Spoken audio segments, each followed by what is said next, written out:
Meet Pablo, a bold young storyteller with a deep love for history and truth. Raised Catholic, life led him on a journey of questions, debates, and discovery. I was actually Islamophobic. Drawn to the logic and legacy of Islam, he embraced the faith in 2022 whilst at uni. Where did that fire come? Because you've only been Muslim Akhi for 3 years. After chasing success in different forms, he found his purpose in sharing powerful stories from Islamic history, raw, real, and relevant. Why does history even matter today? Academics, they all know that Al-Andalus, there was religious coexistence. It was the most advanced civilization on earth. But it's the laymen that don't know this, that they're brainwashed or conditioned by the West, by people like Tommy Robinson, by these kind of people. Even through health struggles, he kept creating, driven by passion and peace. In Al-Andalus, first and foremost, we not only have a Muslim golden age, but we also have a Jewish golden age. Jews and Christians would go to the Shariah courts. Wow. They would go to the Shariah courts because it was better and more efficient. So it was fairer. Inspired by the Islamic civilization of the past, Pablo made it a mission to discover and share what made it so brilliant and unique. Assalamu alaikum guys, I pray you're all very well inshallah. Today we have a very special guest. Our guest, he's done his BA in history. He's currently doing his MA now in history too. And he has a particular interest in the history of Al-Andalus. So without going too deeply into the introduction, I want to inshallah show you guys and introduce you to our esteemed guest, Brother Pablo. Akhi, assalamu alaikum. Wa alaikum salam wa rahmatullahi wa barakatuh. How you doing? How's things? Alhamdulillah, we're here filming the podcast. Pleasure to be here. MashaAllah. So, Akhi, just to jump straight into it, before we even go into any history topics, before we go into anything about your studies and stuff, I actually wanted to ask, Akhi, that we live in a world where human connectivity is very rare. Mm-hmm. People want to jump into subject matters and the material things immediately, but they don't want to know too much about the person behind it. Mm-hmm. So the Quran is actually a book of wonderful stories. And there's maybe a hikmah why Allah Azza wa Jal introduces such deep ideas through stories. So I actually wanted to ask you, Akhi, for people who haven't met you before, people who don't know you, what's your story, Habibi? Bismillah. So I'm a Riva of 3 years, alhamdulillah, and I study Islamic history at university. I'm doing my master's right now, and you may be wondering how I became Muslim and whatnot. So let me get into it. So I was born into a Catholic household, right? A regular Catholic household, baptism, communion, all of these kind of things. Regular, because I'm of Italian ancestry, right? So that's a regular thing that all Italians do. However, there was an event that my family experienced, right, in when I was about 10, 11. So that kind of strayed us away from Catholicism. And in Christianity, you don't really have answers towards big things like what happened. And I don't want to get into detail because it's a personal thing, but so Islam does have the answers to these kind of questions, but Christianity doesn't. So we were left kind of without understanding. So of course it kind of pushes you away from Christianity. So I was engaging with atheism and those kind of ideas. But then towards the end of GCSEs, I had a friend who was Coptic Christian, and he kind of got me back into Christianity again. And the reason why I have to say this this is a key thing in the story is because if I had a Muslim friend during that time, maybe I wouldn't have been warmed to the idea of Islam. But because Christianity was familiar, maybe Allah brought that friend first to maybe, understand Christianity, understand God and whatnot. So I was, I basically turned Christian again, let's say, end of GCSEs. Then he went to another school. I went to the same school, the same sixth form. So this was after high school. Yeah. So in A levels, you make new friends, right?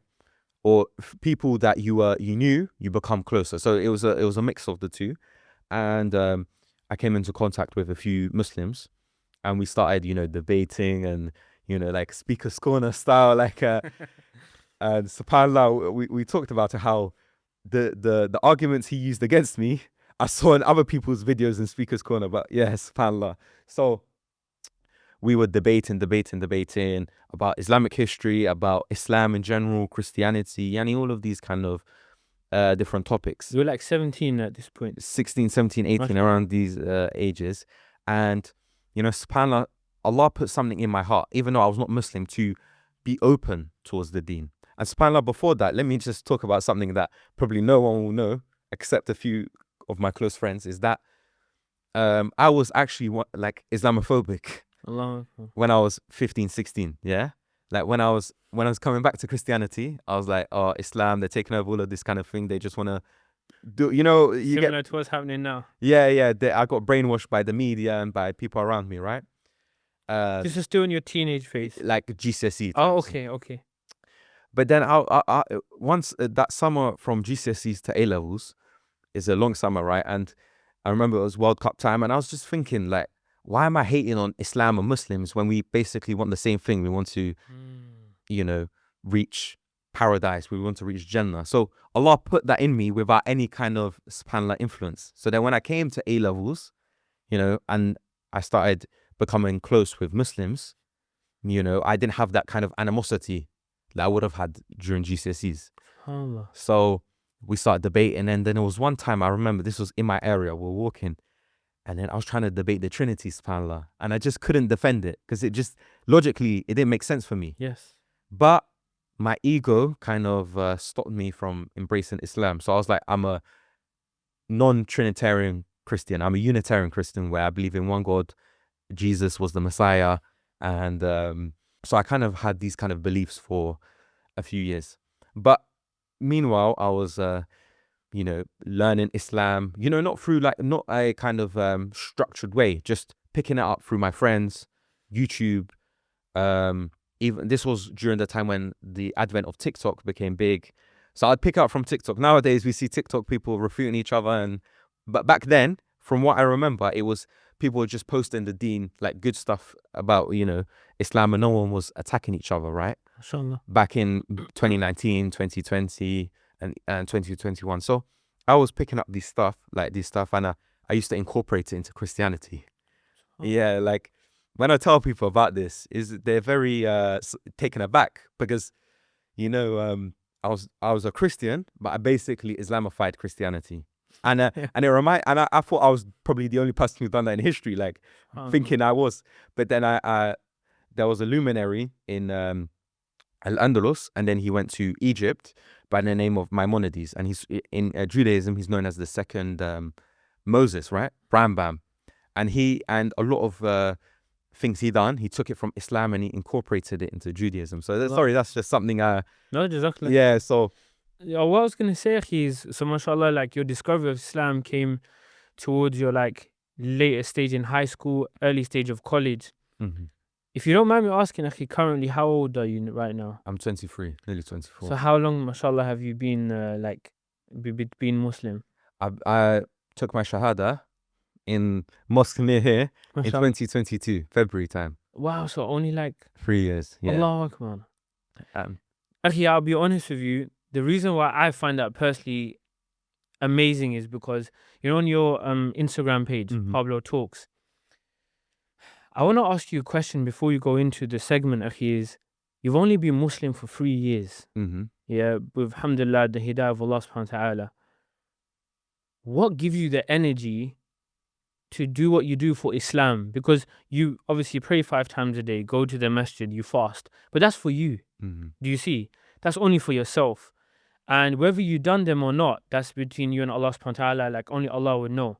But in terms of what you do for the Ummah and how you use your study and your speciality for the sake of the deen, where did that fire come? Because you've only been Muslim, Akhi, for 3 years. Most of us were born into Islam. Yeah. We've been Muslim. We knew the Shahada when our fathers whispered it into our ear when we were born, because the adhan is read into the ear. You've been Muslim for 3 years, Akhi. Where has that fire come from in your belly to propagate what you're propagating from your history studies for Islam? So I've always been into history. I've always been into history, geography, sociology, they all actually, subhanAllah, they all interlink, right? You know, people think history is just the history of wars and battles, but history of geography, you know, the empires, history of societies, how they run. History incorporates everything. The history of medicine, which Muslims have dominated in past centuries and past years. But so I've always been into history. I used to watch, you know, I think they're called History Matters, Oversimplified, 10-minute history, all of these kind of channels. So I've always into history. And then when I was debating with my friend all the time, I kind of took a liking to Islamic history, because I was like, the way he explained how Islam spread and whatnot, I was like, this is fascinating, because we know how Christianity spread in the Americas, how it was spread in South America, North America. It was very violent, right? And this kind of perception was, you know, conditioned for people in the West to believe how Islam was spread, but in reality, it was much different. And I recommend all the viewers to read one book called The Preaching of Islam by Thomas Walker Arnold, and he actually talks about how Islam was spread peacefully in many regions. Of course, you know, there's going to be odd occasions where it didn't happen in the correct way, but this is rare, few and far between, right? So I was always into history, and then you know, we're doing the debates, and I started looking into Islamic history. So then when I started my BA, I wasn't Muslim. First year was COVID times, all of that kind of stuff, and I wanted to learn about the Islamic history, like modules, but they weren't there, right? It was only European history. So then the second year, I was at the start of second year, I wasn't Muslim, right? And then at the end of the second year, I was Muslim, alhamdulillah. Alhamdulillah. So, and then I picked a module called Muhammad to the Ottomans, and it was just a brief general understanding of Islamic history. Okay. And so I picked that, and I was a non-Muslim at that time, and I was like, I'm really interested, I want to know more. And subhanAllah, I don't even know why the exact reason. I was like, this module specifically, because there was other Islamic history modules. So your interest, Akhi, in history, you could say it's always been there. Always. Some people just have a knack for football, Yeah. boxing, other like maths. Mhm. Some kids they just love that. So you'd say that your interest from young, as young as history. okay, Yeah. mashallah. My follow-up question, Akhi, now to go into the topic of history is like, you know, if someone was to say to you, why does history matter today? History itself, in its definition, is obviously what took place yesterday and way beyond yesterday. So the first question is, Akhi, is like, why does history even matter today? Why does it matter? So history is very important. First and foremost, in the Quran, 1/3 of the Quran is stories of the past, the people of Lut, the people of Shuaib, you know. So Allah shows us, you know, what happened to these people because they lived a certain lifestyle. So that's why history is important in one sense of the word. Another reason is that you can take inspiration. For example, we can, like, I'll post about, a Muslim invented this, or a Muslim pioneered in this kind of field, and then you have detractors that will say, oh, you Muslims only, you know, talk about the greatness that you done 1,000 years ago.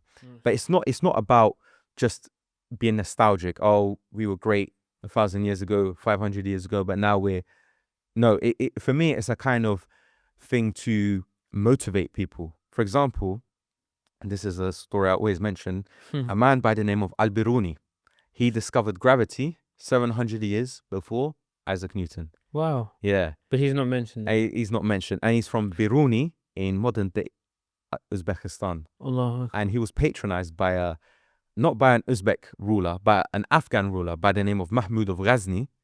He created this empire, Ghaznavid Empire, and he patronized scholars like Al-Biruni. And the case of Al-Biruni is not just to be, as I said, nostalgic. It's about giving some sort of motivation, inspiration to a young Muslim boy who wants to be the top physicist in his field, or a young Muslim girl. She sees that, oh, Al-Biruni, he was Muslim like me. I want to reach that level. So it's a kind of like, or another case is a man by the name of Abul Qasim al-Zahrawi, or he's called Abul Qasis in Western academia, and on that, in Western academia, they'll Latinize the names. So you think, oh, this is just a regular person, but then you realize he's an Arab or he's Persian, and he's he's Muslim. SubhanAllah. Like, it's interesting. Yeah, Ibn Rushd, Averroes, They change him. They changed them. So Abul Qasis, he invented or created over 200 surgical instruments. And this was a man in late 10th and early 11th century Al-Andalus. Wow. Yeah, and he, like nowadays we might have an operation and they just cut us up and they have all these tools. Some of those tools that they're using today, it's present here. They used back then, they're using it today from a Muslim, right? And so that gives inspiration to the Muslim medics. There's a lot of Muslims that do medicine, but they don't know the history that.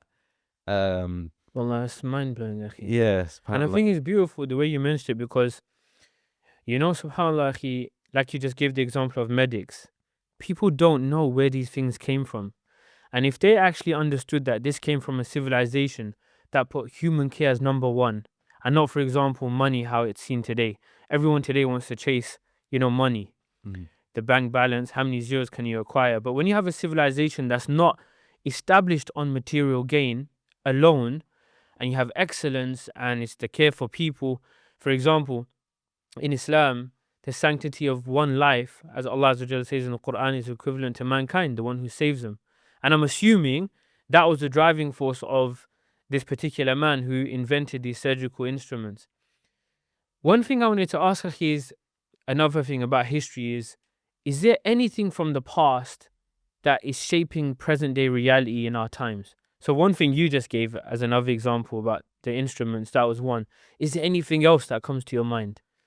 To be honest, there's a lot of things, but I'll give one example, and that is we think about World War I as something that just happened in Europe.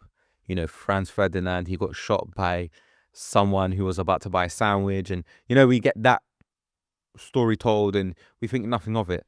But World War I completely changed the trajectory of the history of the Muslims. Why? Because firstly, one of the empires that joined World War I was the Ottoman Empire. And the Ottoman Empire, yes, it was faltering.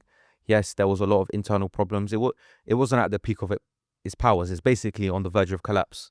But when the Ottoman Empire went into World War I, it was the final nail in the coffin. And what happened after World War I with the Ottoman Empire? Collapsed. The Sultan was seen as the Caliph. Yeah, he was a ceremonial figurehead, yes. but he was still seen as the Caliph for many Muslims across the world. And so that position got abolished. The sultancy got abolished. Well, it got abolished first, the sultancy, and then the Caliph. So so they removed the Sultan. They put the Caliph in. I know it sounds very confusing. So they had the Sultan Caliph. Yes. Then he was removed, and they added another person, but the title of Sultan was removed. So for 2 years, there was no Sultan, but there was a Caliph. Yes. But for the previous 500 years, it was Sultan Caliph. So inshallah, people, because I know it sounds confusing. I didn't understand this point up until very recently. So the Caliph, the last, recognized Caliph amongst Muslims was gone in 1924. We also see the division of the Arab lands with the Balfour Declaration, the Sykes-Picot Agreement, and then also during that time, the Saudi state propped up. So there's a lot of things during World War I that shaped the Muslim world. Or we can also talk about World War II, how World War II kind of gave the final nail in the coffin for British rule in India. And what do we see after that? The partition. So, we think these wars are just European wars, but they directly influence the Muslim world. SubhanAllah. There's something, maybe you can correct me, obviously, because mashallah, you're the expert in the field. Something I looked into recently about how history shapes current day reality is Industrial Revolution. Okay. And there was a lot of people today are speaking about why it takes a lot of people a long time to mature. So in the Western world today, you have different phases of age. So you've got, the young infants, toddlers, and then they go into a teenage phase, and then after that they become adults. Even though like a number specifically doesn't, really define maturity, but I read somewhere akhi, that in the Industrial Revolution, that's where the term adolescence was introduced, because they couldn't now allow young kids to go into such a laborsome force because they were just becoming exhausted, tired.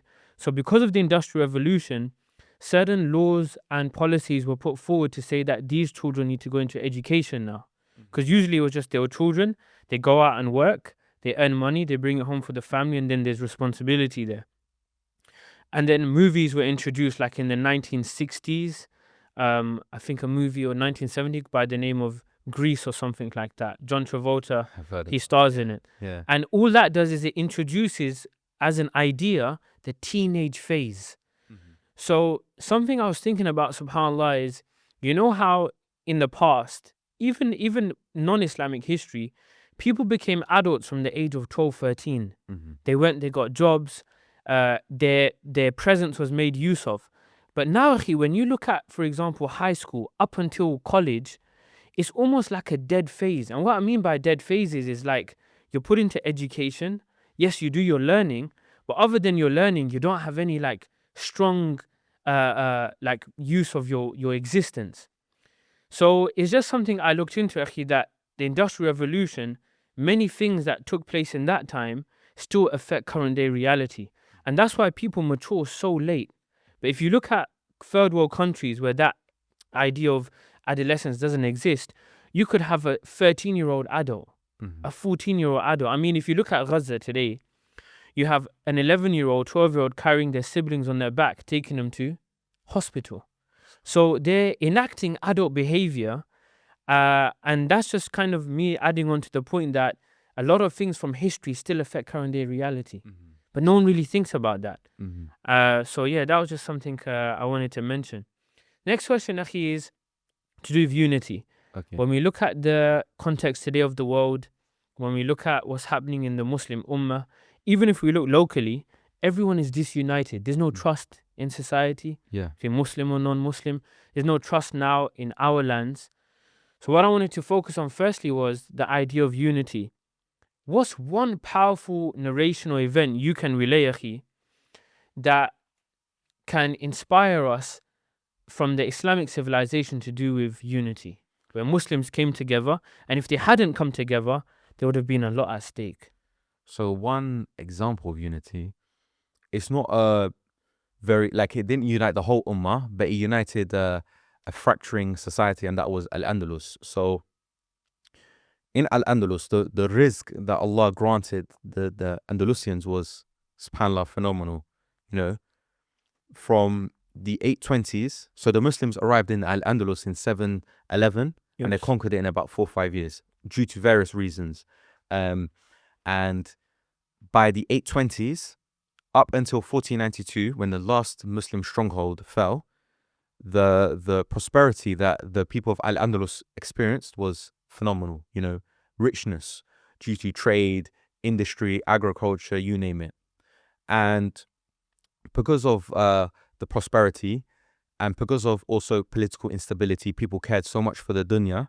I'm just summarizing. There's a lot to go into detail, but there was a time where there was 30 independent states in the Iberian Peninsula. So 30 states. Iberian Peninsula currently where Spain and Portugal. Okay, exactly. 30, and not even covering the whole, because the north was ruled by Christian kingdom. So 30 independent states, covering a very small area. This is city states, right? And there was infighting. They would fight each other. They would pay tributary taxes to the northern Christian kingdoms to fight one another. So there was a lot of disunity. And one state would take another city, and then one city state would fall. So it started with 30, but it slowly dwindled down, right? But still, they're disunited because they can't come to a common understanding who's going to rule. Everyone wanted to rule because they cared about the dunya more than the akhirah and helping Muslims. And so a city called Toledo fell in 1085, and this woke up the Muslims. So they called on a very pious man by the name of Yusuf ibn Tashfun. And he was of Amazigh ancestry. Okay. And he originated from southern Morocco. And he expanded in the 1050s, right? Southern Morocco. And then when he was called to Al-Andalus, he went there and he defeated one of the kings at the Battle of Zalaka in 1086, so a year after Toledo fell. And then he returned back to North Africa, then he returned to Al-Andalus, then he done it again, and then for the third time, he decided to unite Al-Andalus. Yes. And because he was such a pious man, he was very diligent in his association with Islam. He not only got a fatwa from sheikhs to justify this, because he didn't want to be seen as a usurper, he didn't want to be seen as someone that, just took power without vision.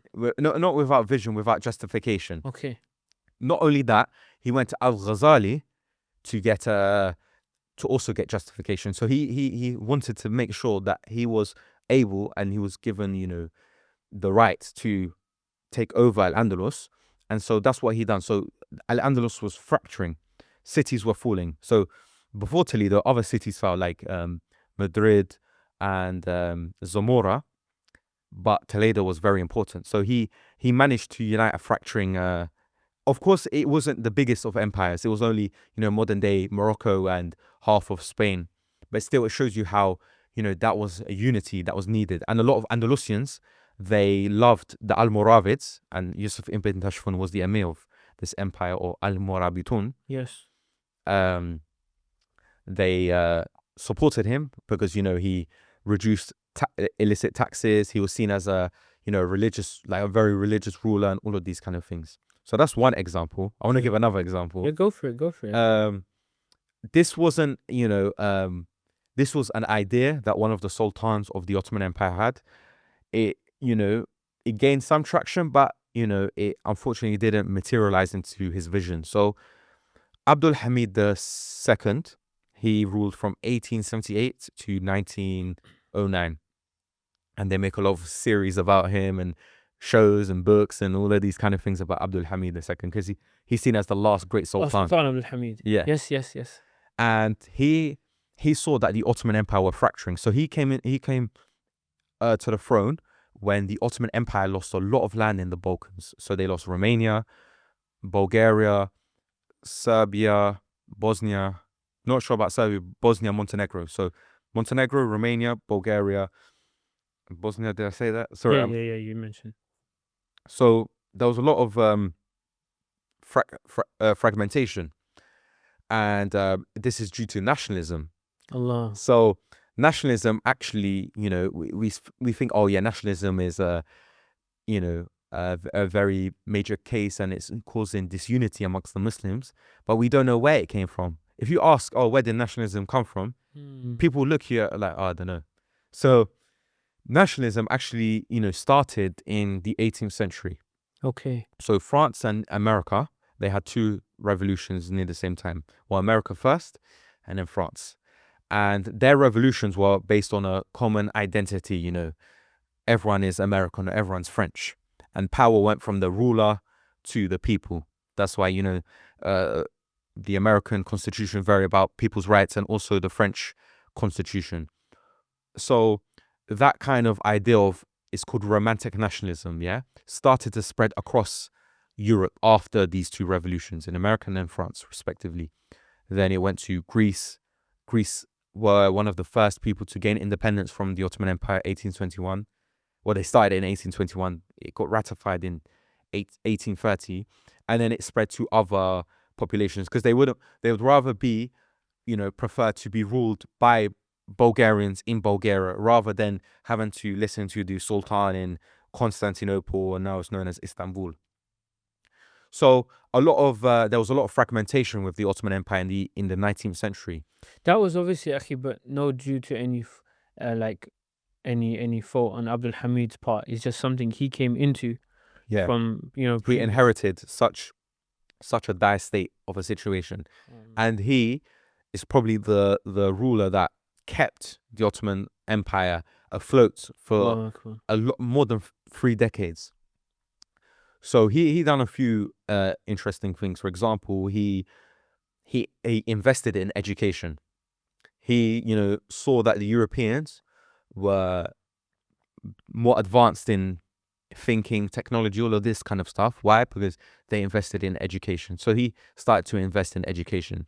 He also played the different empires against each other. So he was very Politician. very good at playing the game of politics, pitting one empire against the other empire. But one thing that I take inspiration from Abdul Hamid II, and for all the faults that people can say about the Ottoman Empire, that you can extrapolate some lessons. For example, as Abdul Hamid II, he created this pan-Islamic identity, which, subhanAllah, if we had it today, we would be not in the situation we are right now. He wanted to, he wanted everyone to see the Sultan as the Caliph. Wherever you are in the Muslim world, wherever you inhabit, He's your leader. Yeah, he is the leader, and we listen to him. Yeah, he represents the Muslims, and he had this. He started to talk to sheikhs and scholars and people of knowledge to try and bring this idea into fruition. And there was one person, and he has a controversial legacy within Islamic history, and his name is Jamal al-Din al-Afghani. And some people say he may be an agent, he may not be an agent. But if we look at just face value, what the idea he had an idea of the United States of Islamic, of Muslim states, right? So what he wanted to do was basically the Ottoman Empire or Turkey was the, let's say Washington, D.C. Then other states across the Muslim world were semi-autonomous, but they would listen to to the Sultan, right? So like how America is today. So he wanted to create this because he saw how, how the Europeans had been, or the European powers had been taken over the Muslim lands and causing issues for many people. So that was one of his the people he was in contact with, but it never came into fruition, qadar Allah. But yeah, it's something that is very inspiring because, he wanted to unite the Muslims. We don't, there's not many times where you see this, where one person wanted to unite the whole Ummah together. SubhanAllah. And it also goes to show, there's a famous example. I think this is the most prominent thing Sultan Abdul Hamid II, rahmatullah alayhi, was known for, is, when he was approached by Theodore Herzl regarding Palestine. And when you said that he was the one keeping the Ottoman Empire afloat, it was during a very weak period because, like you said, it was a fragmented state at the time. The debt was, subhanAllah, it was crazy. So I just want to say, subhanAllah, that the Muslim world today, they have a crazy amount of resources, money, oil, personnel, power, you name it. So, when there's just an idea out there that exists that, the Muslims are weak. La, I don't think we are weak. I think what you said last, Akhi, is very important, that he had a vision to unite the whole Ummah. And I think that's what's lacking. If that, was there, then the Ummah will be at the forefront of mankind, serving mankind, bringing back justice and giving mercy, exactly what Sultan Abdul Hamid II did. Moving on, Habibi, to the next question, is something I'm personally interested in, actually, is the Islamic civilization was a very, very rich civilization. I mean, I've only been talking to you, Akhi, for 20 minutes, and it's like I'm going through a movie of stories with you. Jazakallah khair from the way you're explaining it.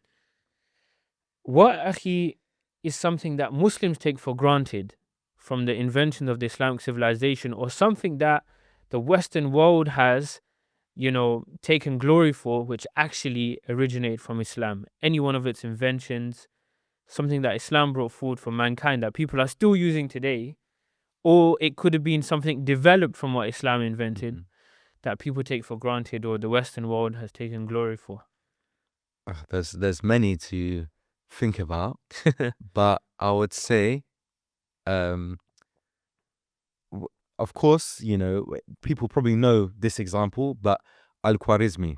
So Al-Khwarizmi is seen as the father of algebra because one of his works was called Al-Jabr, and it was talking about how, because before that they couldn't understand how to come to zero, if I'm not mistaken.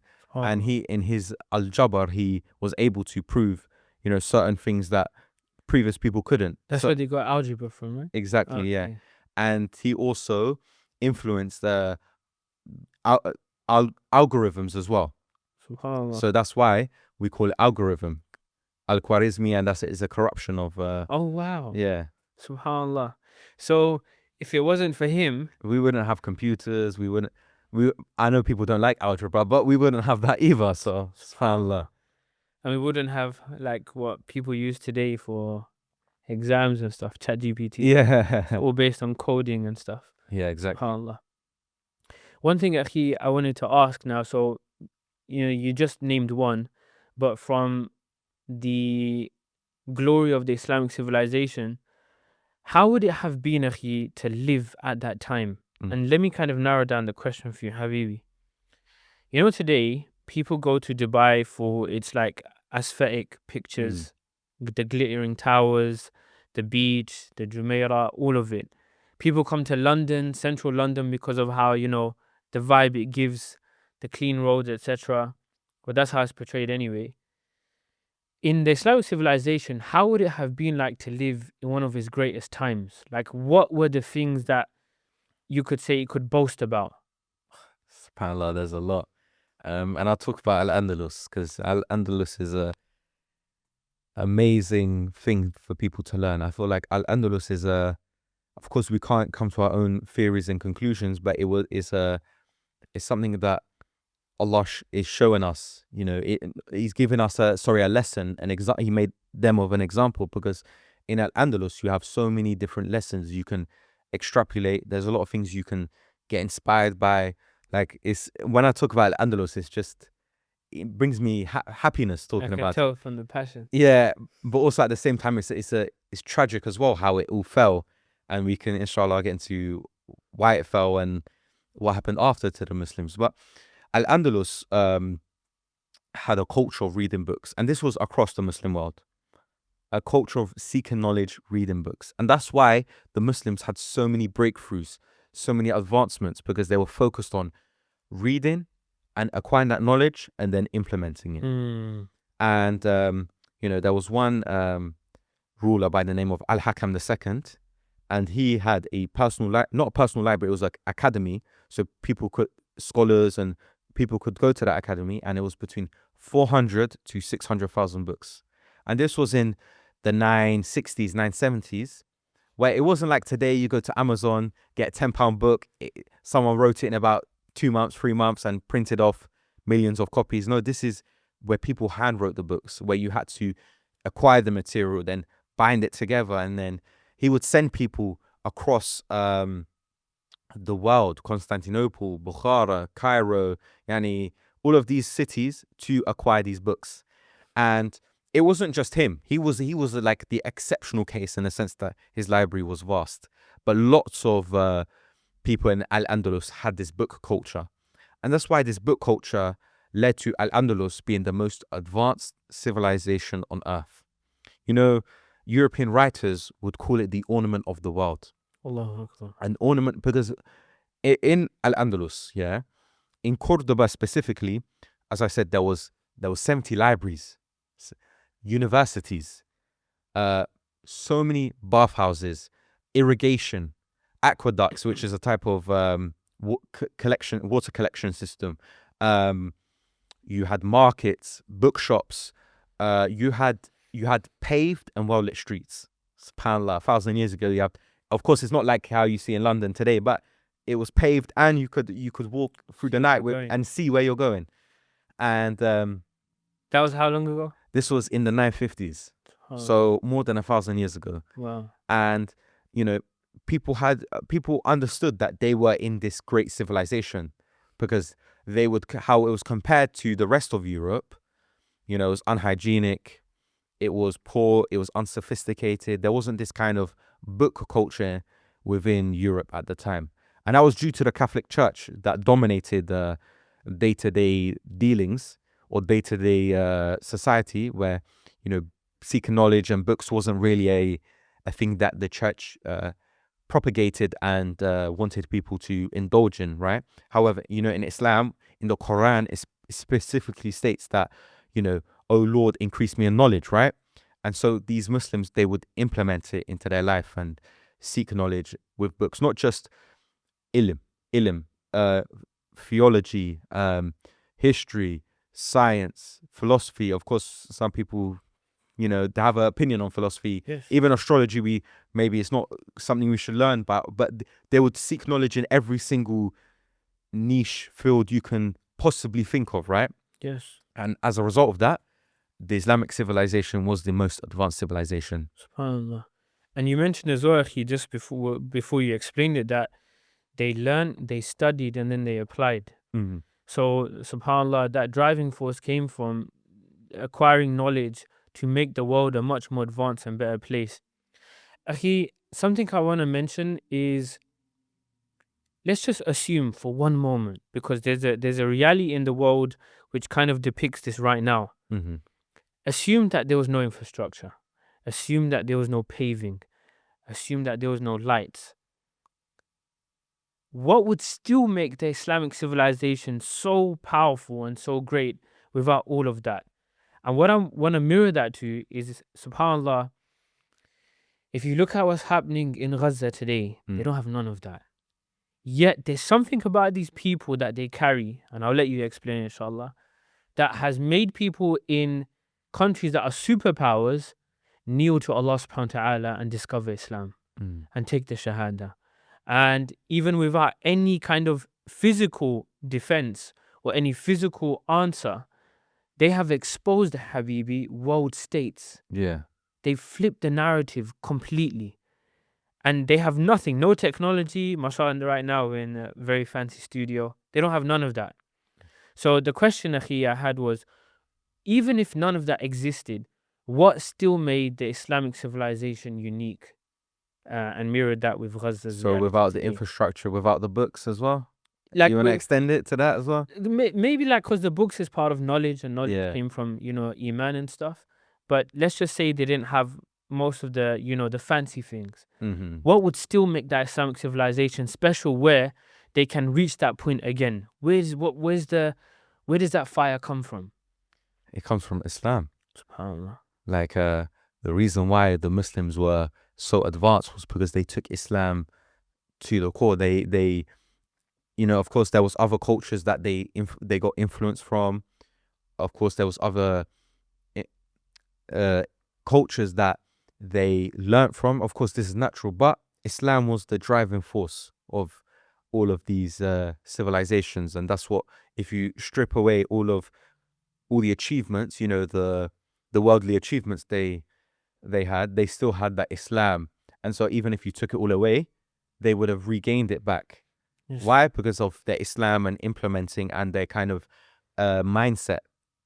Because, nowadays, of course, the main goal is the akhirah. I won't, say not, it is not. But what I'm saying is that you have to also make an impact in the dunya. It's all connected. It's all connected. Yes. For example, some people, become Muslim millionaires. Why? Because they want to pay for a lot of sadaqah. They want to make that kind of investment for their akhirah.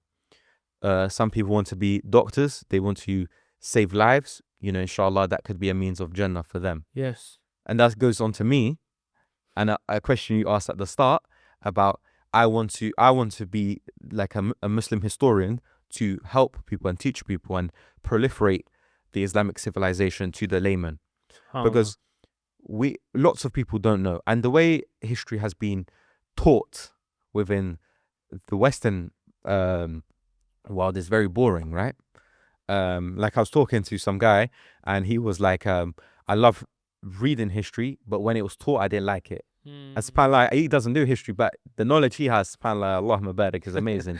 So that's my kind of investment, inshallah, of teaching people. Because the academics, I'll be real, because I chill with academics when I do my masters, and I know them. They all know that Al-Andalus, there was religious coexistence. It was the most advanced civilization on earth. It was they know all of this. They know that Islam wasn't spread by the sword. But it's the laymen that don't know this, that Yes. they're brainwashed or conditioned by the West, by people like Tommy Robinson, by these kind of people.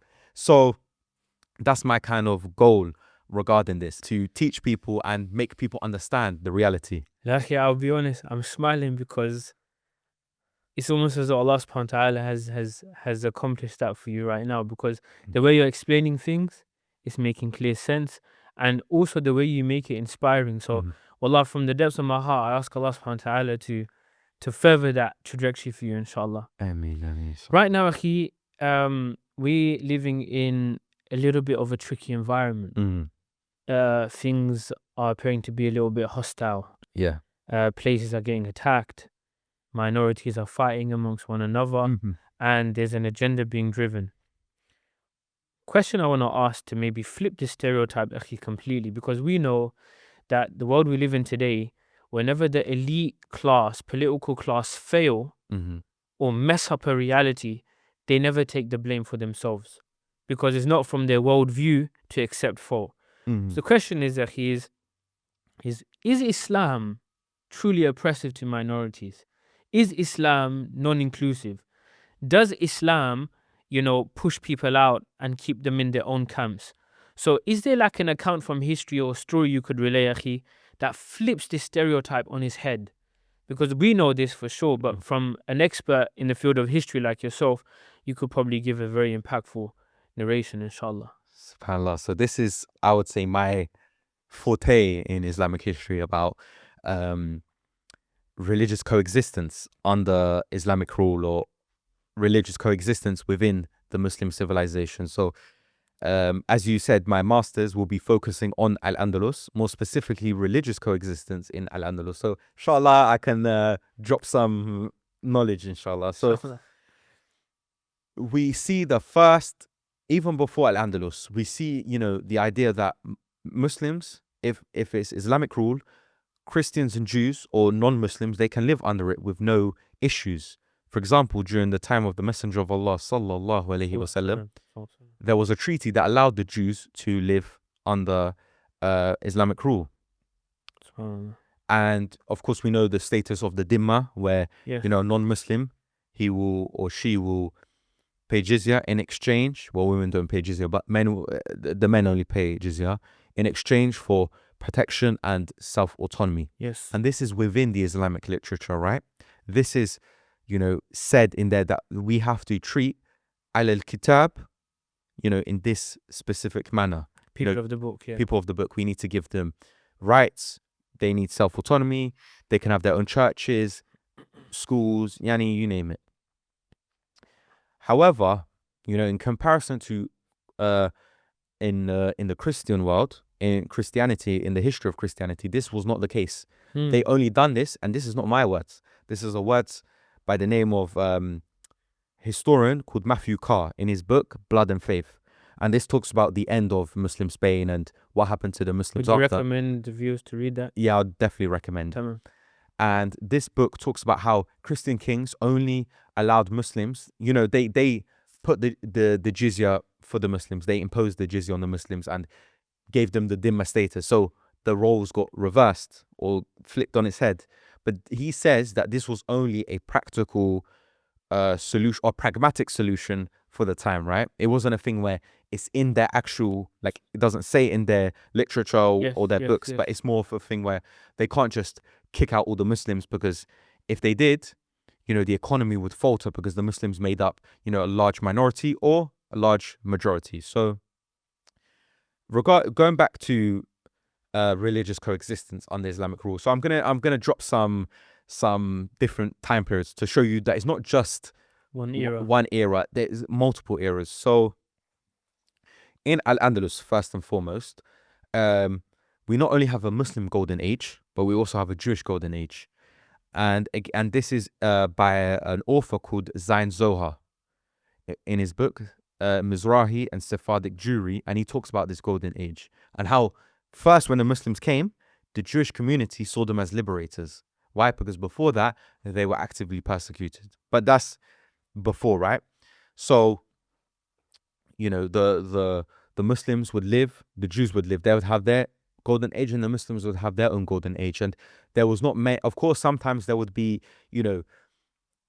certain incidences, but this is, few and far between, right?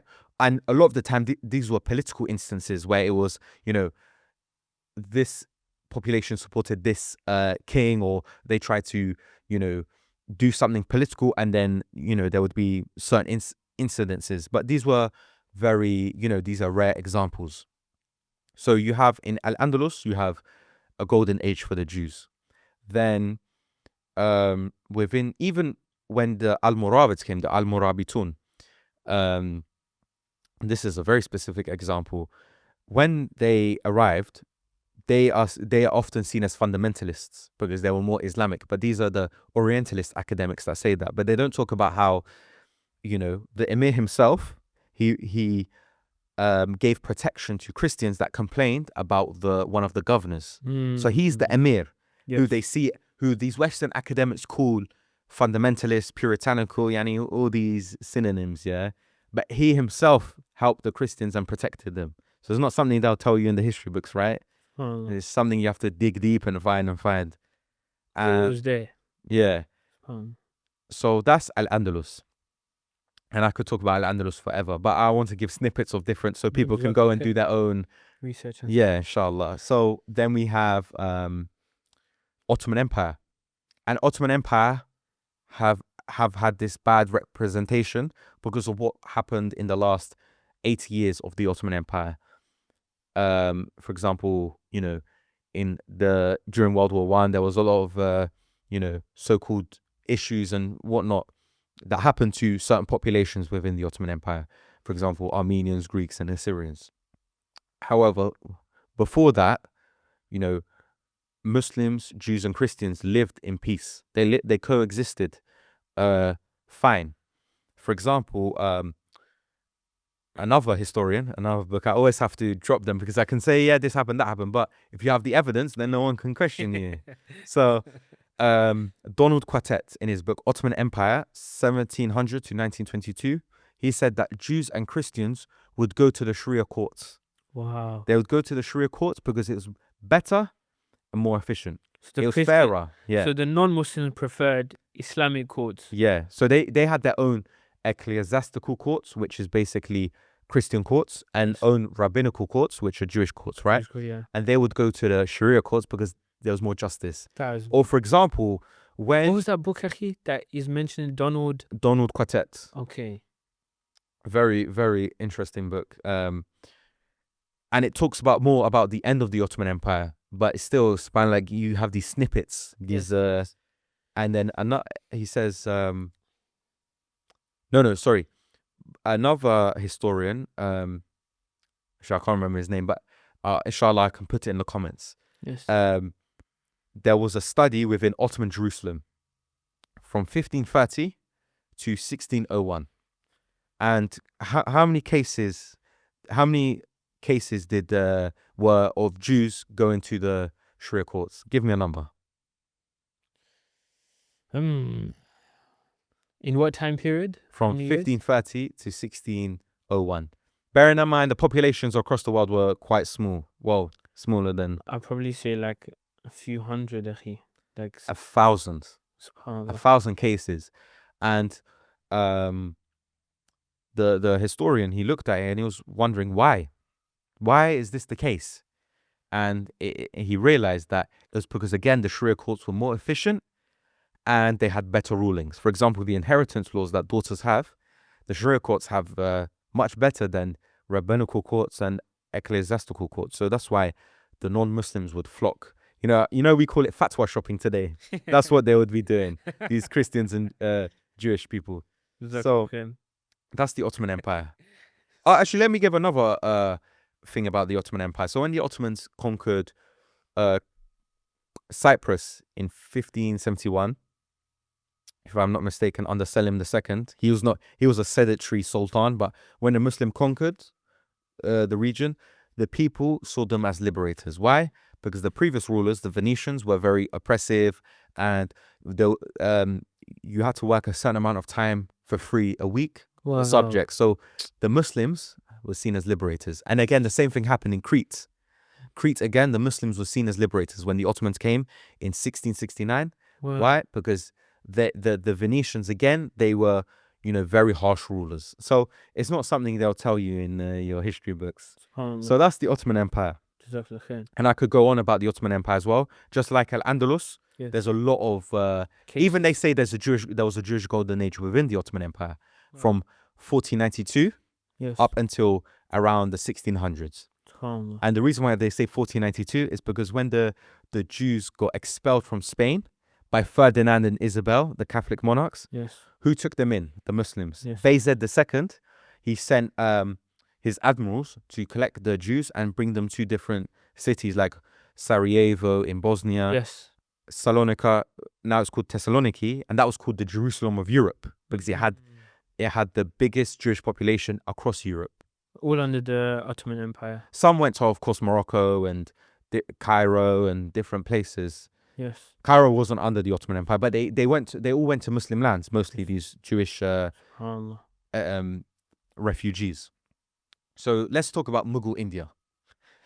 Mughal India is a very interesting topic, and unfortunately I wasn't able to specialize in Mughal India, but it's something I'm very interested in because Mughal India, you know, is especially for someone in Britain and a Muslim in Britain, is definitely something you should learn about. Why? Because the biggest ethnic groups, the Muslim ethnic groups in UK, Pakistanis, Bengalis, Yes. and then you've got also Indian Muslims as well. Yes. And Britain directly benefited from the wealth accumulated by the Mughal Empire. But the Mughal Empire also fostered religious coexistence. For example, when Aurangzeb Alamgir, who was the 6th Mughal emperor, and he ruled from 1658 to 1707, and we could actually talk about him, one podcast on him alone, because he was a great luminary in Islamic history, but Yes. there's controversy around him right now. Why? Because of the rise of the BJP and the Hindutva in India, but that's a story for another day. Inshallah. So he created the biggest compendium of Hanafi fiqh within in history, Yes. and this became the law for the Muslims in It in probably India. explains why most Muslims today of that background, Asians are Hanafi. Yeah. Hanafi. The Hanafiya madhab has been prevalent in India Yes. from, you know, the year 1000, but this just further asserted that kind of spread, right? Subhanallah. So when he implemented this, and the it's called the Fatwa-e Alamgiri or the Fatwa-e Hindiya, and this covered rulings on everything: marriage, war, yani you name anything, it mentioned it and covered it.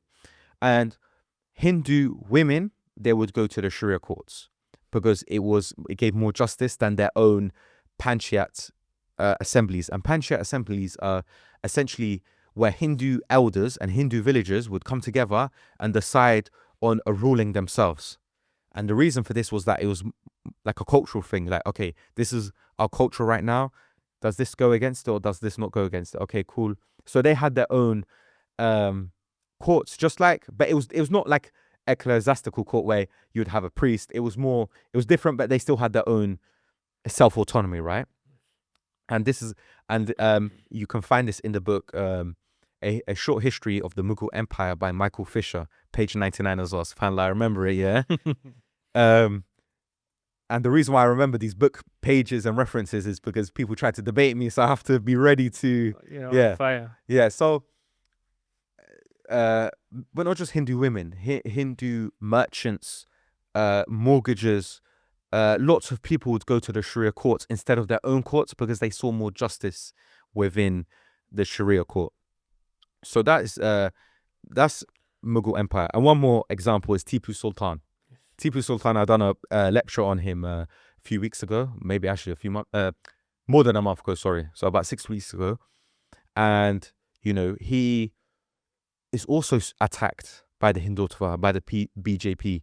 Why? Because they attack him and Tipu Sultan because they were very diligent in their deen. You know, they were very Muslim. They were very pious, praying 5 times a day, doing, you know, dhikr, doing all the things that a pious Muslim would do, right? And Tipu Sultan also fostered religious coexistence within his realm. and his realm was majority Hindu, and the accusations that he force converted and all of this stuff. There's always a political reason. It wasn't just out of spite to spread Islam in the wrong way, right? And he fostered religious coexistence because he cared about having a productive realm. So, a lot of money, a lot of resources, and also a technologically advanced realm where, the technology they created had to match the Europeans. Because Tipu Sultan ruled Mysore, which it was a state in the south of India. And at that time, the British were trying to colonize. And the French were their allies. Sometimes they would help them, sometimes they wouldn't help them. And this is the case with a lot of the time when you deal with non-Muslims, they will sometimes, only help you in certain situations. It's interest-based. So it's interest-based, right? Self-serving interests. So regarding Tipu Sultan, he was focused on that. And, he had Hindu generals. He patronized 156 he gave 156 I don't know how to explain it, but basically 156 temples in his realm every single year would enjoy his patronage. So whether that's land, whether that's money, whether that's jewels, all of that kind of stuff. Yeah, Hindu temples as well. So this is what he would do. He was very, he fostered this kind of religious coexistence to the extent that when he died and the British saw his funeral, his subjects were crying, Muslims and Hindus alike. They were so upset at what happened because he died as a shaheed when he was fighting, defending his state, because the British had encircled it and they were at his fortress in Seringapatam, which is in the south of India. And subhanAllah, one interesting story about his death is that he was eating lunch and he had a morsel of food in his hand. And someone came to him and said, the British have breached the walls. So he got his food, he put it down. No, he had it and he looked at everyone and he said, it looks like our lives, will be cut short. We don't have much time left of our lives. He put down his food, he called his horse, and he went to battle. And subhanAllah, someone asked him, you leave, you escape, we'll fight today, you fight tomorrow. And he said, I'd rather live one day as a tiger than 100 years as a sheep. That's where the quote came from. Yeah. SubhanAllah. SubhanAllah, Kiwasi explaining all of this, I'm trying to imagine it. Like I said, almost like a long movie. And subhanAllah, a part of me is, I'll be honest, a part of me is sad because this is where we were. This is what we've done. Because it's we, isn't it? This has come from the belief of Iman and Islam. So my follow-up question, linked to what I've just said is like, and it's like a rapid fire question. Okay. And it may be a bit... Historians don't ever answer rapid fire questions. You ask us one question, we'll give you a 10-minute analogy. It may be tricky for you, but if you can, that would be great. If there's one lesson from all of your readings in history, okay, that you currently, like, mashallah, I know this trajectory can go on for a long time. Inshallah. If there's one lesson you could give to just humankind from history and put it up on a billboard, what would that one lesson be? So how much can I explain the lesson? Like a few minutes. Okay, one lesson. I'd say read books. Okay. Read books. And I know that sounds very basic, but reading books is extremely important. So let me give a bit of background to how I got into this. So I started Islamic history, like, of course, in uni, second year. Then third year, I took more modules. But it was more of a thing, I was just doing it for the sake of it. Like, there was no kind of purpose. Then I left uni. I had some... I was experimenting with different things. I experimented with doing self-improvement, doing a business, and then also Islamic history posting online. Inshallah. So then I started posting, and then I was like, at one point, because I could go into depth about the journey, but I want to cut it. I want to quick fire it. So I just decided, you know what? I'm going to pursue Islamic history. This is what I'm going to do. And so I started reading books, because you can go on Wikipedia, you can watch some videos, but the books are the main one. So I started reading books, and I started reading, books on Aurangzeb, on Al-Andalus, on Mughal India, on another Mughal emperor called Akbar, who unfortunately apostated and whatnot, and had crazy ideas, funny ideas, whatever. So I read these books, and it gave me inspiration of how to, like it just gave me so much inspiration how to live my life. Okay, I need to read more books, because when they read so many books in the past Muslim civilizations and empires, they reached a certain level. And not just reading books for history, reading books in general. Read books in science. If you're a physicist, read books, because you may read something and it might give you an idea to make a breakthrough. Wow. Read something in medicine, it might give you a breakthrough. Read something in, I don't know, you name it, any kind of niche. Read books in maths, computer science. Seek knowledge. Read. Why?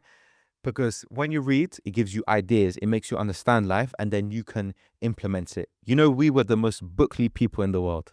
We were the people that read the most books. You go, as I said, Al-Hakam's library was between 400 to 600,000 books. Cairo had hundreds of thousands of books. Damascus, there's this historian by the name of John Mann. In his book Salahuddin, or Saladin, that's how it's called. And he talked about like one street in Damascus had about 100 bookshops. 100 in just like that on a casual. Or for example, in if I'm not mistaken, one of the cities in Morocco, maybe Marrakesh, there was like one street just used to be bookshops.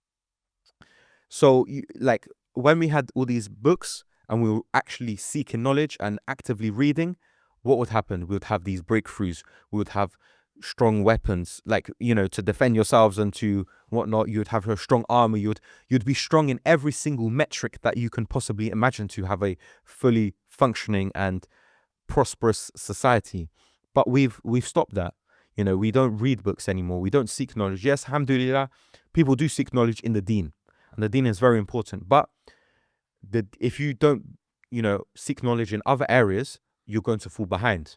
And not just falling behind in terms of wealth, falling behind in advancement. You're not going to have control over your state. Many Muslim states nowadays, they're not controlled by the rulers. They're controlled by the European powers. Yes, so everything's imported. Everything's imported. Everything is, people play certain countries that have nuclear weapons and are Muslim. Certain countries are playing the politics of that country. Do you get what I mean? So, and it's a shame, because that country has a lot of potential. And I think people know what country I'm talking about. No, Jazakallah khair. The last question, Akhi, I had, and this is to do with in the Arabic language, the word for historian is mu'arrikh. Yeah? Mu'arrikh, yeah. Comes from the verb arrakha. Arrakha actually means to set a starting date for something. Mm-hmm. Islam set the starting date for the most amazing values humankind can live by. Mm-hmm. Mercy, justice. Mashallah, you've gone through like so much depth, and I'm sure that's not even the tip of the iceberg. You spoke about different empires, and Islam came and gave the starting point for all of this. And Allah Azza wa Jal said to the Rasulullah sallallahu alayhi wasallam, وَمَا أَرْسَلْنَاكَ إِلَّا رَحْمَةً لِلْعَالَمِينَ. We haven't sent you, O Muhammad, except as a mercy to mankind. That's why non-Muslims, like you're saying, the Hindus, the Jews, they refer to Islamic courts other than their own ones, because they saw Islam as a mercy. And in Gaza today, we can see, subhanAllah, that people are writing history today. If you were to give one advice, the final advice, Akhi, to the viewers watching this, what would you tell the viewers to do if they wanted to start writing history today for the future generations? Well, that's a very good question. I would say start, you don't just live this life in terms of, oh, I'm just going to feed my belly. Let me just get a nice job and, leave it as that. Be exceptional in your field. Going back to the last point, be exceptional in being the best physicist, being the best doctor, being the best historian, being the best, be the best. Seek exceptionalism in whatever career you're searching for. Why? Because you'll be remembered, and you don't want to be remembered for the dunya reasons. You want to be remembered because then Muslim done this. a Muslim done this. That's right. Then you can inspire the next generation. Of course, we're here for, some people live 60 years, some people live 25 years, some people live 80 years. But it's very short. The days are long, but life is short. SubhanAllah. So one thing that we need to do is become exceptional. These people in the past, these great luminaries, they were exceptional in their field. That's why they're known. They would dedicate their lives to reading books, studying, seeking knowledge, these kind of things, right? Yes. So you need to start being exceptional. Don't just be content with, let me get my 2-1 and do my bachelor's. Do your master's, do your PhD, do extra stuff, because we need Muslims in the top fields, not just to help us now, to help us in the future. And you'll see it's a positive cycle where, when you start becoming the best in your field, of course it doesn't happen overnight. Of course you don't read 5 books and you're expert in anything. It's a lifelong journey. But if you always have that goal in mind, it will help everyone in the future, and it will, inshallah, Allah will accept the good deeds that come from being that exceptional person and inspiring people and teaching other Muslims. And also it's a thing about if I, for example, in my university, the top professors of history and Islamic history, they're not Muslim. For me, that's not a blocking point, because of course someone has to make way and be that. So inshallah, that's my goal. I want to be the Muslim professor in my university or in another university, whatever Allah's qadr. Yes. But for another Muslim, that could be not degrading, but that can be what's the word where it could be intimidating. No, it could demotivate you. Yes. Because you think, no one looks like me, no one thinks like me, no one has the beliefs like me. I can't make it. It's the same way. I know this is such a out there example, but it's the same way where a young black boy or a young North African boy, he sees Benzema, he sees Mbappe, Dembele, who's another footballer? Thomas Lamar. I don't know. Ashraf Hakimi. He sees all these footballers. Yes. And he gets inspired. Why? Because they look like him, they talk like him, they have the same beliefs as him. So it's the same way in Islamic history. This is how I see it. I extrapolate all these ideas from football, put into history, self-improvement. I put all these things.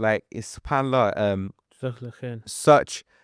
seek exceptionalism in your field, and it maybe you won't bear the fruits now, but definitely in Jannah, or as well for the future generations, inshallah. Akhi, wallah, it's been educational, it's been informative. Even though we've been here for an hour plus, genuinely it's only felt like 15-20 minutes. May Allah subhanahu wa ta'ala put barakah in your pursuit and your trajectory. May Allah accept it from you. And maybe akhi, in the near future, we could do a segment on something more dedicated to give you time to go through something from A to Z, inshallah, to highlight those periods well, inshallah. So akhi, jazakumullah khairan. It's been lovely having you, and may Allah subhanahu wa ta'ala bless you. Jazakumullah khairan. Assalamu alaikum.